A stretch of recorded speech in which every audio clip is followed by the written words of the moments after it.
សូមជូននេតិញ៉ាំត្រេនឲ្យឆ្លៀតមកកាន់ fan ខំបានទេថត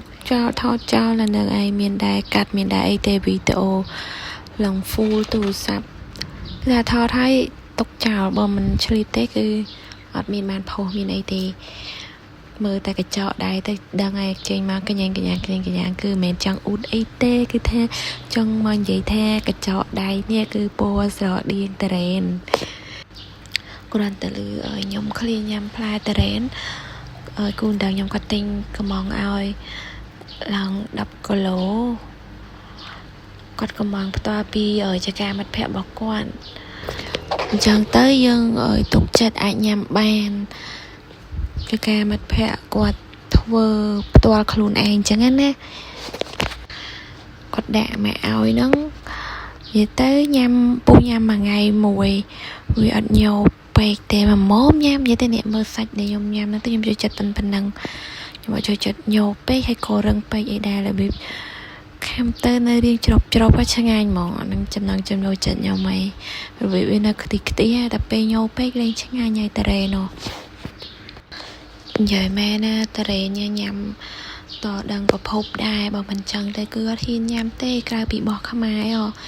មានតែតារ៉េបនខ្មែរយើងឯណាសាច់ខាំមកល្មូតស្អិតឆ្ងាញ់ហ្មងនេះពូជនេះគឺរី6ព្រោះឯមិនថងអត់តន់ដល់ខែទេប៉ុន្តែមានសាច់ឆ្ងាញ់តែអត់ចាញ់មិនថងទេគឺសាច់ល្មូតស្អិតខ្ទិះហើយគ្រាប់តូចចឹងណាហើយសាច់ច្រើនគ្រាប់របស់វាប៉ាន់មេជើងធំជាងមេជើងបន្តិចអីទេមេជើងតូចណាមេជើងខ្ញុំតូចណាមិនមេជើងធំនេះតារ៉េនខ្មែរគឺញ៉ាំមកដឹងតែឆ្ងាញ់អត់ដូចតារ៉េននាំចូលទេខ្ញុំនិយាយមែនណាតារ៉េននាំចូលគឺអត់ឆ្ងាញ់ចឹងទេហើយឥឡូវហ្នឹងគឺអត់ហ៊ានញ៉ាំដាច់ខាតហ្មងតារ៉េននាំចូលគឺអត់ហ៊ានទេខ្ញុំនិយាយមែនមិនដឹងថាថ្នាំគេដាក់មិនខ្លះទេអូយសម័យចេញទេចឹងហើយគ្រប់ត្រផលិតផលក្នុងស្រុកឆ្ងាញ់ហើយសុវត្ថិភាពដោយពាក្យចេះពោលថាកុំឃ្លានតាមចិត្តចង់ណាត្រូវគិតពីសុខភាពពេលយើងឃ្លានហើយតែពេលឃ្លានហើយយើងត្រូវដឹងប្រភពនៃរបស់ដែលយើងយកមកញ៉ាំនឹងផងគិតគូរឲ្យបានខ្ពស់ពីសុខភាពរបស់យើងណាតែពេលយើងមានបញ្ហាហើយយើងអត់អាចយកលុយទៅទិញអាយុជីវិតបានទេទៅទិញសុខភាពដែលបាត់បង់នឹងមកវិញបានទេគូនដល់ខ្ញុំគាត់គិតជាងខ្ញុំទៀតហ្មងគាត់លឺខ្ញុំចង់ញ៉ាំតារ៉េនហ្នឹងគាត់ប្រាប់ឲ្យអូនកុំទិញញ៉ាំផ្ដេសហើយយ៉ាត់ចាំរបស់នាំចូលអីចឹងណាទៅគាត់ខ្លាចខ្ញុំទិញអីផ្ដេសអីចឹងណាគាត់កំងពីមិត្តភ័ក្តិគាត់មកផ្ទាល់ហ្មងដាក់មកឲ្យដល់ទីតាំងហ្មងអរគុណច្រើនបងសំឡាញ់ពេលខ្ញុំ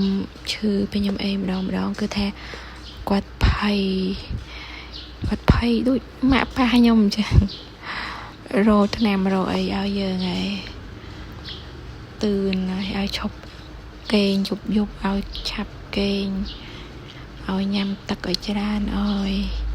ខ្ញុំមនុស្សឌឺក្បាលខូចហ្មងពេលហាក់ដឹងតែខ្លួនឯងខូចដែរតាហើយឥឡូវហ្នឹងគឺកែប្រែច្រើនឲ្យញ៉ាំទឹកច្រើនគិតពីសុខភាពខ្លួនឯងចឹងណាព្រោះពេលឈឺមិនស្រួលណាអត់ស្រួលទេពិបាកឲ្យអស់លុយខាតពេលវេលាមករយៈពេលមែននេះខ្ញុំញ៉ាំអត់សូវចេះគិតតែឥឡូវគិតឡើងវិញហើយឈប់ញ៉ាំអីតាមចិត្តចង់ឲ្យចេះស្រឡាញ់ថែcareសុខភាពខ្លួនឯងតែខ្ញុំមិនមែនអ្នកប្រហែសអីមែនទេណាសុខភាពខ្ញុំ check up រាល់ឆ្នាំមួយឆ្នាំខ្ញុំ check ម្ដងមួយឆ្នាំឆែកម្ដង2ដងឬក៏3ដងអីចឹងទៅខ្ញុំតេស្តឈាមមើលរហូតហ្នឹងតែអីមិនស្រួលគឺខ្ញុំទៅឆែកមើលអញ្ចឹងយើងអាចកែខៃបានពីបញ្ហាតូចឲ្យទៅជាគ្មានបញ្ហាកុំចាំដល់ទុកដល់ធ្ងន់ធ្ងរអីគឺពិបាកហើយបាយអ្នកទាំងអស់គ្នា